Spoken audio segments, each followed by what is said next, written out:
Hello guys, welcome back to my channel code eater channel में आप सबका स्वागत है। और अब हम लोग पढ़ने जा रहे हैं बड़ा ही important concept, decentralize autonomous organization. इसको बहुत ध्यान से सुनिएगा क्योंकि इसके बाद वाला वीडियो जो आएगा, जो कि होगा द डाओ अटैक, उसमें आपको काफी नए और इंटरेस्टिंग फैक्ट जानने को मिलेंगे अबाउट ब्लॉकचेन, कि क्या सच में ब्लॉकचेन इम्यूटेबल है या नहीं है।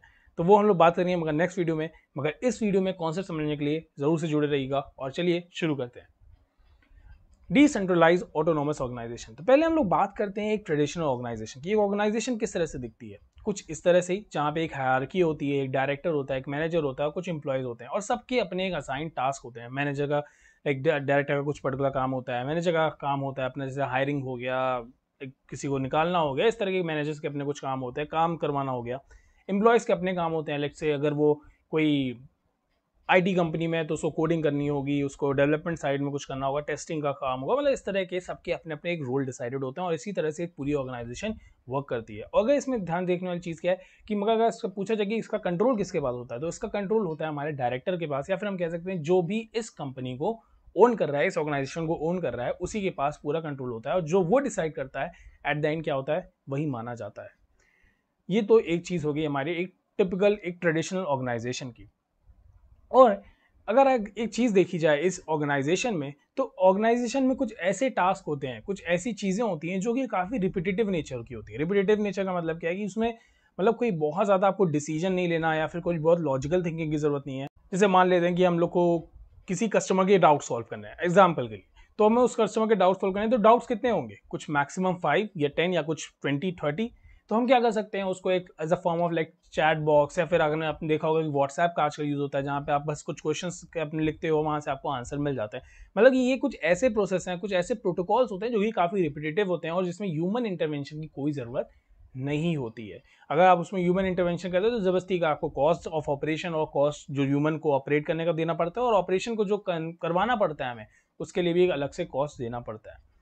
तो इस चीज का ही एक सॉल्यूशन क्या है, वो है डाओ, जिसे हम लोग कहते हैं डिसेंट्रलाइज ऑटोनॉमस ऑर्गेनाइजेशन। तो ये डाओ है क्या? डाओ कुछ नहीं, सिर्फ स्मार्ट कॉन्ट्रैक्ट पे लिखा हुआ प्रोग्राम है। तो जैसे कि मैंने कहा कि कुछ ऐसी चीजें होती हैं जो कि काफी रिपीटेटिव होती हैं, जिसमें कुछ बहुत ज्यादा हमें लॉजिकली डिसीजन लेने की जरूरत नहीं पड़ती है। तो उन सारी चीजों को हम क्या कर सकते हैं, अपने स्मार्ट कॉन्ट्रैक्ट में लिख सकते हैं। तो ये क्या होगा, एक इफ एल्स कंडीशन पे वर्क करेगा कि अगर ऐसा हुआ तो ऐसा करेंगे, ऐसा होगा तो ऐसा करेंगे। कुछ इस तरह की कंडीशन पे हम क्या कर सकते हैं, अपने प्रोग्राम को बना सकते हैं जो कि एकदम हमारे ऑर्गेनाइजेशन की तरफ वर्क करेगा। मतलब कि लेट्स से अगर ये कोई मतलब पर्टिकुलर काम आता है कि ओके ये वाला काम आया तो चलो इसको इस वाले प्रोग्राम के पास भेज दो, अगर ये वाला काम आया तो इस वाले प्रोग्राम के पास भेज दो। इस तरह से एक हायरार्की भी मेंटेन हो रही है। मतलब बेसिकली हायरार्की यहाँ होती नहीं क्योंकि सब कुछ तो एक प्रोग्राम पे लिखा है, मगर मैं क्या बताना चाह रहा हूँ कि यहाँ पे भी जैसे एक ऑर्गेनाइजेशन वर्क करती है, ठीक उसी तरह से हमारी ये स्मार्ट कॉन्ट्रैक्ट की एक ऑर्गेनाइजेशन है, जिसे हम लोग कह सकते हैं डिसेंट्रलाइज। डिसेंट्रलाइज क्यों है? क्योंकि ये ब्लॉकचेन पे वर्क कर रही है और वो डिसेंट्रलाइज होता है। ऑटोनोमस क्योंकि ये अपने से वर्क कर रही है, क्योंकि इसमें कोई ह्यूमन इंटरवेंशन नहीं है। पूरा का पूरा जो ऑर्गेनाइजेशन है ये हमारी किस पे रन कर रही है, सिर्फ और सिर्फ प्रोग्राम पे रन कर रही है, इसीलिए कहा जाता है ऑटोनोमस। और ये एक तरह से ऑर्गेनाइजेशन की तरह ही काम कर रही है, इसीलिए कहा जाता है इसे डिसेंट्रलाइज ऑटोनोमस ऑर्गेनाइजेशन। अभी हम लोग एग्जाम्पल देखेंगे, वहां से आपको इसकी अहमियत का और पता चल जाएगा कि क्या इसकी और अहमियत है, क्यों ये इतना ज्यादा इंपॉर्टेंट और इतनी अच्छी चीज है। तो आइए पहले कुछ डिफरेंसेस देख लेते हैं डाओ और एक ट्रेडिशनल ऑर्गेनाइजेशन में क्या होता है। पहली चीज तो जो डाओ से बनाई हुई ऑर्गेनाइजेशन होती है वो पूरी डेमोक्रेटाइज होती है। मतलब कि कोई सेंट्रल अथॉरिटी नहीं होती जो कंट्रोल कर रही थी, वहां पे सब कुछ चल रहा होता है वोटिंग के थ्रू। मतलब आप वोट करोगे, जितने ज्यादा जिस पर्टिकुलर डिसीजन पे वोट होंगे उसी तरह से पूरी ऑर्गेनाइजेशन वर्क करेगी। जबकि इसमें क्या होता है, पूरा हायरार्की पे बेस्ड होता है। आप जितना टॉप पे होगे आपकी अथॉरिटी उतनी ज्यादा होगी। कुछ ऑर्गेनाइजेशन ऐसी नहीं होती, बट ज्यादातर केसेस में यही होता है जहाँ पे हायरार्की फॉलो की जाती है और जो टॉप पे होता है उसी की बात मानी जाती है। तो यहाँ पे कभी कभी वोटिंग की जरूरत पड़ती है, कभी कभी जरूरत नहीं भी पड़ती है। यहाँ पे आपको जब वोट होते हैं तो वहां पे आपको क्या करना है, कोई काउंट करने की जरूरत नहीं, क्योंकि जिसने भी को वोट किया है प्रोग्राम अपने आप उसको क्या करेगा, काउंट करेगा, और उसमें कोई चीटिंग नहीं होगी, राइट? क्योंकि सब कुछ पब्लिक में मतलब है आपके, देख रहे हैं ना, ये पूरा ब्लॉकचेन का जो भी कोड होता है, जो हमारा सोर्स कोड होता है, मैंने बताया है अपने पिछले वीडियोस में भी कि वो पूरा तरह से पब्लिक होता है, सब उसको देख सकते हैं। तो इसमें कोई चीटिंग जैसी चीज हो ही नहीं सकती। मगर यहाँ पे सब कुछ क्या होता है, ह्यूमन हैंडल होता है, तो चांसेस हैं कि चीटिंग हो सके, और ये भी सब कुछ प्राइवेट होता है, तो डेफिनेटली चांसेस होते हैं कि यहाँ पे कुछ चीटिंग की जा सके। यहाँ पे सारी चीजें कौन ऑटोमेटिकली हैंडल हो रही है, यहाँ पे कोई पर्टिकुलर ह्यूमन की जरूरत नहीं, मगर यहाँ पे ह्यूमन की रिक्वायरमेंट होती है और ये पूरी पूरी सेंट्रली कंट्रोल होती है। मतलब ये कोई एक सेंटर पे एक होता है जो कि सारी चीजों को कंट्रोल करता है, जबकि ये पूरी डिसेंट्रलाइज नेचर की होती है, सब कुछ वोटिंग पे बेस्ड होता है। अब आइए अब आइए एग्जाम्पल के थ्रू समझते हैं डिसेंट्रलाइज ऑटोनोमस ऑर्गेनाइजेशन की कहाँ पे हमारे लिए यूजफुल हो सकते हैं और कहाँ पे इनका यूज सबसे ज्यादा हो सकता है। लेट्स से ये आप हैं और आपको किसी एनजीओ में डोनेट करना है पैसे। अगर आपको इस एनजीओ में डोनेट करना है पैसे, तो सबसे पहली चीज तो आपको क्या करना होगा, इस एनजीओ पे ट्रस्ट करना होगा, क्योंकि इसमें काम कौन कर रहा है, ह्यूमन। और एक ह्यूमन दूसरे ह्यूमन पे ट्रस्ट करने के कभी कभी चांसेस बहुत कम होते हैं, स्पेशली जब बात होती है मनी की, राइट। तो उस पर्टिकुलर केस में तो आप क्या होगा, आप ट्रस्ट कर नहीं पाओगे एनजीओ पे।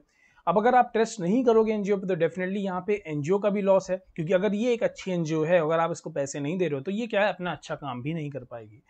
तो सबसे बड़ा जो प्रॉब्लम होता है जब हमें किसी को पैसा देना होता है या डोनेट करना होता है किसी एनजीओ को, तो हमें ये नहीं पता होता कि बेसिकली वो हमारे मनी का सही यूज करने वाले हैं कि गलत यूज करने वाले हैं। अगर हमें ये पता चल जाए तो बहुत ही ईजिली लोग डोनेट करेंगे और काफी कुछ अच्छी चीजें हो सकती हैं सोसाइटी में। बट ये ट्रस्ट हम बिल्ड नहीं कर पाते एनजीओ पे, क्योंकि एनजीओ क्या है, ह्यूमन को बिल्ड, ह्यूमन है, और ह्यूमन में क्या है, हमें नहीं पता कि अंदर एनजीओ को क्या चल रहा है। तो इसकी जगह, इस एनजीओ एक ऑर्गेनाइजेशन की जगह हम क्या कर सकते हैं, एक स्मार्ट कॉन्ट्रैक्ट की ऑर्गेनाइजेशन बना सकते हैं, जहां पे सिंपल से रूल्स होंगे कि ये पैसा आ रहा है, इतने पैसे में से इतना परसेंट एनजीओ के पास जाएगा, मतलब कि लेट्स से 5%, 10%, 20%, जो भी वो कमीशन उनको चाहिए ऑपरेट करने के लिए, और रिमेनिंग अमाउंट किसके पास जाएगा, जिसको उसकी नेसेसिटी है। तो आपके पास भी एक ट्रस्ट होगा, क्योंकि वो पूरा सोर्स कोड आपके पब्लिक ब्लॉकचेन पे अवेलेबल होगा, आप जाके चेक कर सकते हो कि बेसिकली एनजीओ कर क्या रहा है आपके पैसों के साथ। तो आपका ट्रस्ट भी मेंटेन होगा, और एनजीओ जैसी जो अच्छी ऑर्गेनाइजेशन है, जो सच में सोसाइटी के लिए कुछ कर रही है, उनको भी करने का आगे मौका मिलेगा। तो आई होप आपको ये समझ में आया होगा कि क्या इंपॉर्टेंस है हमारे डिसेंट्रलाइज ऑटोनॉमस ऑर्गेनाइजेशन की। और नेक्स्ट वीडियो में हम लोग देखेंगे द डाओ अटैक, कि क्या हुआ था द डाओ अटैक में, उसके बारे में हम लोग नेक्स्ट वीडियो में देखेंगे। तो आई होप आपको ये वीडियो अच्छा लगा होगा। अगर आपको ये वीडियो अच्छा लगा है तो प्लीज़ इसे लाइक करिए, शेयर करिए और सब्सक्राइब करिए। अगर आपके मन में कोई भी डाउट है तो प्लीज़ उसे कमेंट करिए, मैं डेफिनेटली उसको आंसर करने की पूरी कोशिश करूंगा। तब तक के लिए बाय बाय।